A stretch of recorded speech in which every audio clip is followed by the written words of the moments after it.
Hello friend, Eid Mubarak to everyone. আজকে খুবই একটা স্পেশাল দিন আমাদের জন্য। আজ সব ফ্রেন্ডরা মিলে মুভি দেখতে যাচ্ছি, শাকিব খানের তুফান মুভি। চলো দেখি মুভিটা কেমন। আমি আর বাপ্পি প্রতিবারের মতো সবার আগে এসে দাঁড়ায় আছি, বাট ওদের কোনো খোঁজই নাই। ওরা যে কখন আসবে, ওরা আসার পর এখন দাঁড়ায় আছি রিক্সার জন্য। রিক্সা কখন পাবো, দেন কখন যাব, এদিকে সময় হয়ে আসছে। যাক, অবশেষে রিক্সা পাওয়া গেল। এখন আমরা যাচ্ছি মুভি দেখার উদ্দেশ্যে। আজকের ওয়েদারটা খুব ভালো ছিল, আকাশটা মেঘলা ছিল, খুব একটা গরম ছিল না। অনেক সুন্দর পরিবেশ, রাস্তাটাও ফাঁকা অনেক। আমরা ভালোই লাগতেছিল যাইতে।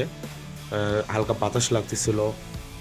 এর মধ্যে আমি বারবার ঘড়ি দেখতেছিলাম যে কখন জানি 6টা বেজে যায়, মুভিটা শুরু হয়ে যায়। এর মধ্যে আবার পড়ে গেলাম বিরক্তিকর জ্যামে। জ্যামের মধ্যে বসে থাকতে থাকতে আমি তো বিরক্ত হয়ে যাচ্ছি। দেন বারবার আমি ঘড়ি দেখতেছি আর ভাবতেছি যে কখন ওখানে গিয়ে পৌঁছাবো।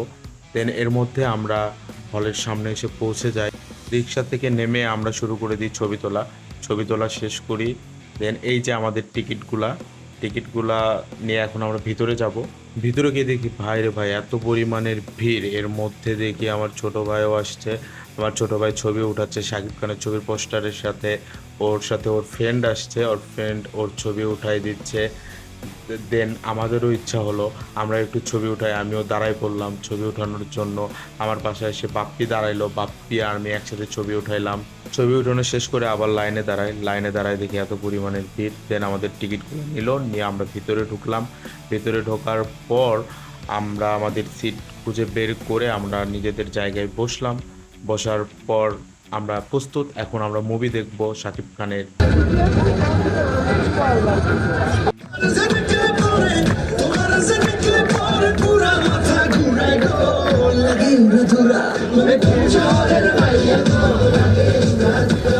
যেন মুভি নয়, একটা কম্বো প্যাকেজ দেখলাম। কেজিএফ, এনিমেল, শাহরুখ খানের ফ্যান মুভি, সব কিছু মিলায় বানাইছে তুফান।